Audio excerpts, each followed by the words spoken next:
Hey guys, welcome back to our channel. In today's tutorial, I'm going to show you how to fix your snap Google Chrome or running out of memory. So this guide will take less than 2 minutes, so let's get started. At the below search bar of your PC, type in View Advanced System Settings. Open it and make sure that you are under Advanced. Select Settings here and select Advanced again. Now once you do so, select Change. Make sure this box is unchecked, and under custom size, toggle it on. Type in 1024. Under second box, type in 1024. Select Set and then OK.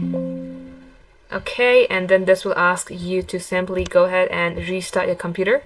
Go ahead, do that, launch your Chrome, and this shall fix your problem. This is how you can do it, guys. If it had helped you in any ways, hit the like button and subscribe to our channel for more daily tutorials.